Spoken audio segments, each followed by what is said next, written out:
Ahoy there, Legion! This Friday was Devstream 56, and here be ye recap and review. With Update 17 in the near horizon, no better time than now to bunker down and focus this entire Devstream all about art. Just art.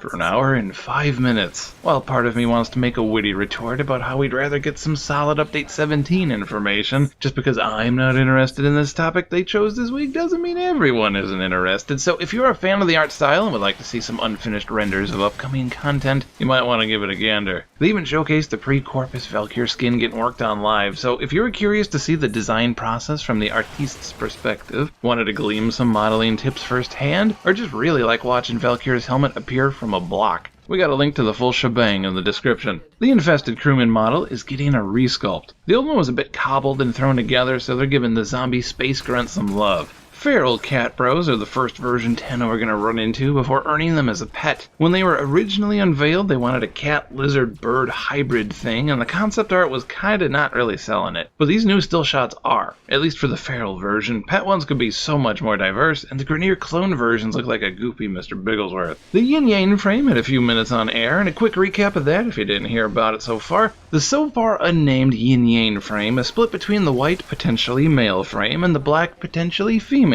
frame. We got sketches before, but for now, the white Tenno is actually similar to my usual white and blue color scheme and reminds me a smidgen of an albino Lord Zed. But at least to me, unfortunately, the black version looks almost identical to Limbo. Just swap out the tux with a dress and there you go. New deluxe skins like the Excalibur Proto Armor or the Nemesis Nyx skins are something they're aiming to do for everyone. They'd like to do, quote, totally unique skin for as many Warframes as we can with a brand new theme on top, end quote. The Pre-Corpus Valkyr skin fit that idea perfectly. The Lotus model is complete, but her dress throne still needs to get hemmed and upholstered, so they're waiting for those changes before we can seek an audience with her royal purpliness. That'll about do it for this recap and review. I did skip over a few themes, but honestly, I think y'all already know that Grineer tend to put nuts and bolts on everything, and that Rhino looks like a tanky frame. What else do I got in the notes here? The actual tube men of Rigor were only really designed to be props. Corpus liked the dress all wacky-tacky. Zephyr was by far the most detailed Warframe to come out yet, and while its creator didn't dig it entirely, he felt it have a very strong fan base. And if our comments are anything to go by, I'd say it certainly does. That'll about do it for this recap and review. Thank you for watching, and catch you next time, Legion. Take care.